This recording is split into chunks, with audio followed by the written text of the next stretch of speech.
राधे राधे। आज आप सुनिए कंस द्वारा उत्पीड़न का प्रारंभ। वसुदेव द्वारा सारी वस्तुएं श्री कृष्ण को गोकुल लिए जाने से पहले ही की भांति समंजन कर लेने से के पश्चात तथा सारे द्वार तथा किवाड़ बंद कर लेने पर पहरेदार जाग गए और उन्होंने नवजात शिशु का क्रंदन सुनाई पड़ा। कंस शिशु का जन्म समाचार सुनने की प्रतीक्षा ही कर रहा था। पहरेदार ने तुरंत आकर जानकारी दी कि शिशु उत्पन्न हुआ है। उस समय वह तेजी से अपनी शैया से उठ बैठा और चिल्लाया, अब मेरे जीवन का क्रूर काल उत्पन्न हो गया है। कंस चिंतित हो गया कि उसकी मृत्यु निकट आ गई है, अतः उसे रोमांच हो गया। वह अविलंब उस स्थान पर की ओर चला जहाँ शिशु ने जन्म लिया था। अपने भाई को आते देखकर देवकी ने कंस में से अत्यंत विनीत भाव से प्रार्थना की, मेरे भ्राता, इस लड़की को मत मारो। मैं वचन देती हूँ कि यह तुम्हारे पुत्र की वधू बनेगी, अतः इसका वध ना करो। तुम्हारा वध किसी कन्या द्वारा तो होना नहीं, यही आकाशवाणी है। तुम्हारा वध तो एक बालक द्वारा होना है, अतः कृपा करके इसका वध ना करो। मेरे भाई, तुम मेरे कितने सारे सूर्य जैसे प्रतापी नवजात शिशुओं का वध किया है, यह तुम्हारा दोष नहीं है। तुम्हारे आसुरी मित्रों ने मेरे पुत्रों को मारने की सलाह दी है, किंतु अब मैं प्रार्थना करती हूँ कि इस कन्या को तो ना मारो, इसे मेरी पुत्री बनकर जीने दो। किंतु कंस इतना क्रूर था कि उसने अपनी बहन देवकी की एक भी दर्द भरी प्रार्थना ना सुनी। उसने अपनी बहन को डांटते हुए नवजात शिशु को बलपूर्वक छीन लिया और उसे निर्दयतापूर्वक पत्थर पर पटकना चाहा। यह एक क्रूर असुर का ऐसा सजीव उदाहरण है जो किसी अपनी व्यक्तिगत तृप्ति के लिए सारे संबंधों की बलि दे सकता है। किंतु वह शिशु तुरंत ही उसके हाथों से फिसल गया और आकाश में जाकर विष्णु की अष्टभुजा अनुजा के रूप में प्रकट हुआ। वह सुंदर वस्त्रों, पुष्पमालाओं तथा आभूषणों से सुसज्जित थी और अपनी 8 भुजाओं में धनुष, भाल, तीर, तलवार, शंख, चक्र, गदा तथा ढाल धारण किए हुए थी। कन्या को प्रकट होते देख सिद्धचारण, गंधर्व, अप्सरा, किन्नर तथा उरग लोगों के सारे देवतागण उसे विविध वस्तुएं भेंट करने लगे और अपनी अपनी ओर से प्रार्थनाएं करने लगे। ऊपर से उस देवी ने कंस को संबोधित किया, अरे धूर्त, तू मुझे कैसे मार सकता है? तुझे मारने वाला बालक इस संसार में कहीं पहले ही प्रकट हो चुका है। तू अपनी बहन के प्रति इतना क्रूर मत बन। इस प्रकाट के बाद देवी दुर्गा विश्व में विभिन्न भागों में विभिन्न विभिन्न नामों से विख्यात हो गई। इन शब्दों को सुनकर कंस अत्यधिक भयभीत हुआ। सहानुभूति के कारण उसने तुरंत वसुदेव तथा देवकी की हथकड़ियाँ तथा बेड़ियाँ कटवा दी और अत्यंत विनम्र होकर उसने बोला, हे बहन तथा बहनों, मैंने अपने भांजे आपके शिशु का वध करके असुर की तरह आचरण किया है, किंतु मैंने अपने घनिष्ठ संबंधों की रंच मात्र भी परवाह नहीं की। मैं नहीं जानता कि मेरे इन द्वेषपूर्ण कार्यों का क्या परिणाम होगा।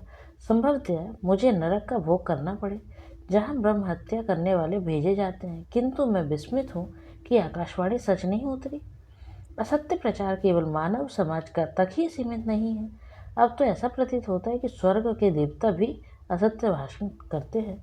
स्वर्ग के निवासियों की वाणी पर विश्वास करने के ही मैंने अपनी बहन के शिशुओं को मारकर इतना पाप किया है। प्रिय वासुदेव तथा देवकी, आप दोनों ही महान आत्माएं हैं। मुझे आप दोनों से कुछ नहीं कहना, किंतु फिर भी मेरी प्रार्थना है कि आप अपनी संतानों की मृत्यु के लिए शोक न करें। हम में से प्रत्येक व्यक्ति पराशक्ति के वश में है और वह पराशक्ति हमें एक साथ नहीं रहने देती।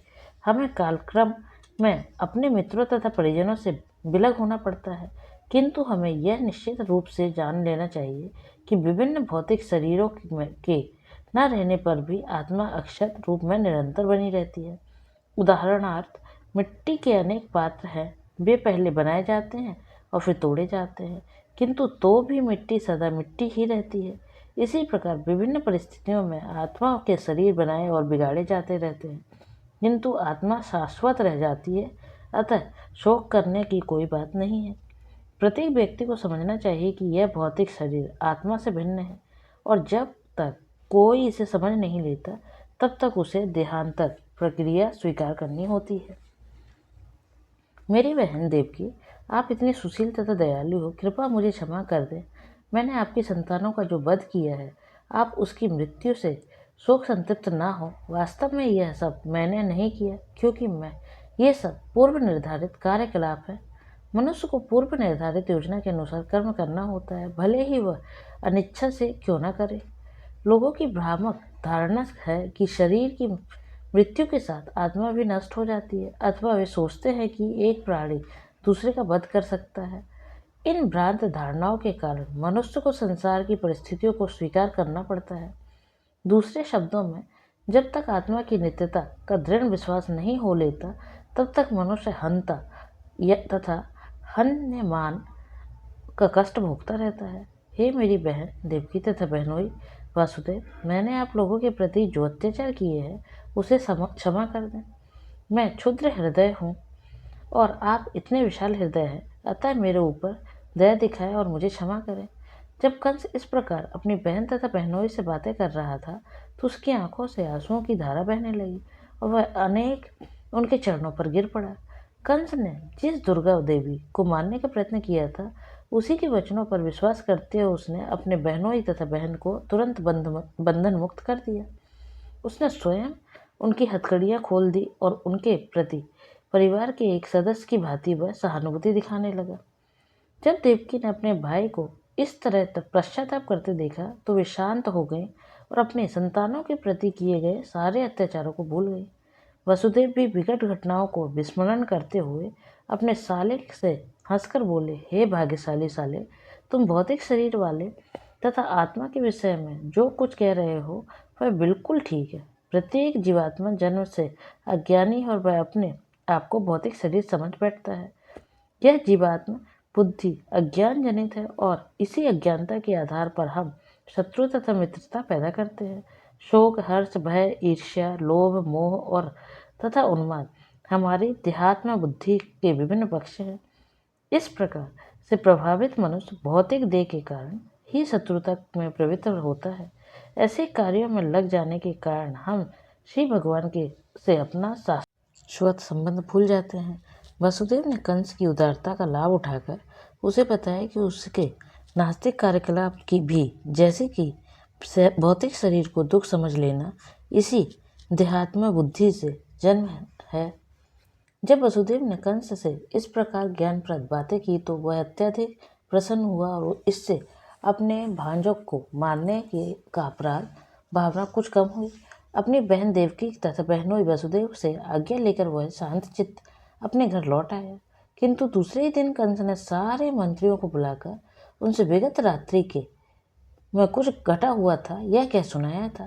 कंस ने सारे मंत्री असुर थे और वे देवताओं के परम शत्रु, अतः वे अपने स्वामी से रात्रि की घटनाओं को सुनकर उदास से हो गए।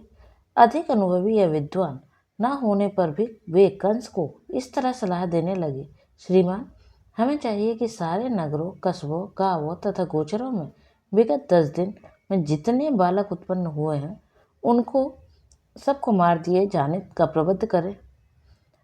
हमें चाहिए कि इस योजना को बिना किसी भेदभाव के क्रियान्वित करना चाहिए। हमारा विचार है कि यदि हम ये कुकृत्य करेंगे तो फिर देवताओं को हमारे विरुद्ध कुछ भी करने का साहस नहीं हो सकेगा। वे हमसे युद्ध करने के सदैव डरते हैं और यदि वे हमारे कार्यों को रोकना भी चाहेंगे तो भी उनमें ऐसा करने का साहस नहीं जुट पाएगा।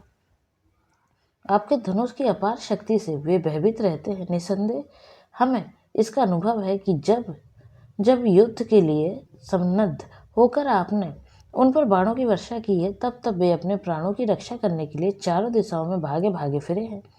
अनेक देवता आपसे युद्ध करने में असमर्थ रहे हैं और उन्होंने तुरंत ही अपनी पगड़ी उतारकर तथा अपने बालों को ग्रंथियां खोलकर आपकी शरण ग्रहण की है और हाथ जोड़कर अपने प्राणों की भिक्षा मांगते हुए कहा है, हे स्वामी, हम आपके पराक्रम से भयभीत हैं, आप हमें इस घातक युद्ध से उबारिए। हमने कई बार यह भी देखा है कि जब कभी शत्रु अत्यंत भयभीत हो जाते हैं, उनके धनुष, बाण तथा रथ विनष्ट हो चुके होते हैं, वे अपने सैनिक कौशल को भूलकर लड़ने में असमर्थ हो जाते हैं, तो आप ऐसे शरणागत शत्रुओं का वध नहीं करते थे। अतः वस्तुतः हमें इन देवताओं से भयभीत नहीं होना चाहिए। इन लोगों को शांति काल में युद्ध भूमि से बाहर रहकर महान युद्धों योद्धा होने का अत्यंत गर्व है, किंतु वास्तव में वे युद्ध भूमि में कोई कौशल या सैन्य शक्ति प्रदर्शित नहीं कर सकते हैं।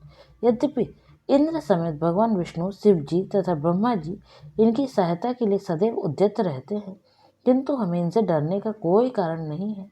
जहाँ तक भगवान विष्णु का प्रश्न है, तो वे पहले ही जन के हृदयों में अंतर्निहित हो चुके हैं और वे बाहर नहीं जा सकते। और शिव जी ने तो अपने सारे कार्यकलापों का परित्याग कर रखा है। वे पहले ही वनवासी हो चुके हैं और भगवान ब्रह्मा हमेशा विभिन्न प्रकार की तपस्या और ध्यान में लगे हुए हैं।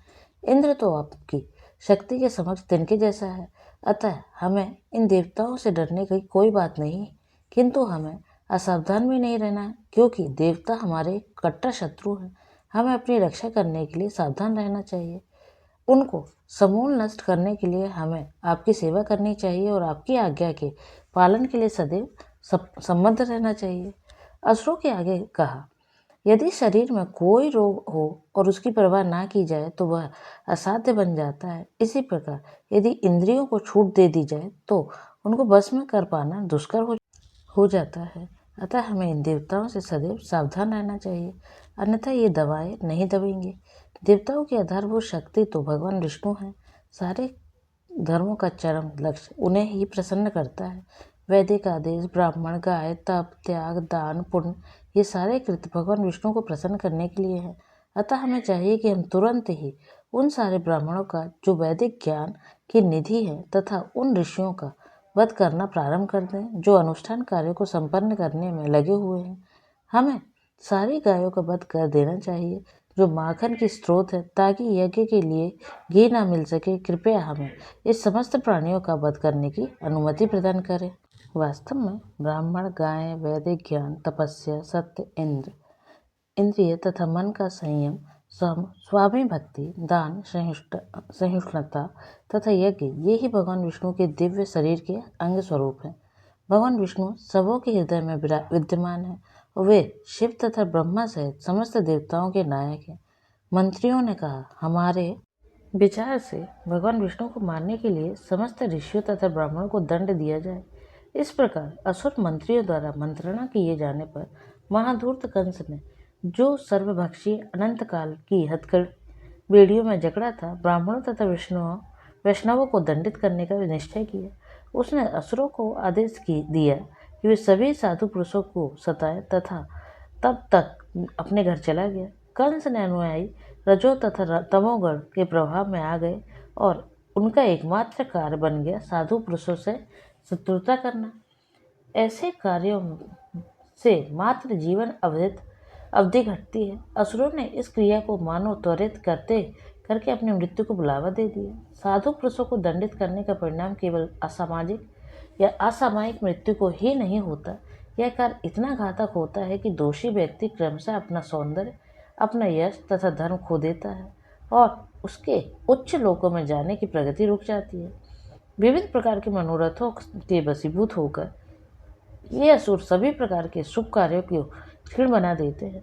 भक्तों तथा ब्राह्मणों के चरण कमलों के प्रति किया गया अपराध श्री भगवान के चरण कमलों के प्रति किए गए अपराध से भी बड़ा होता है।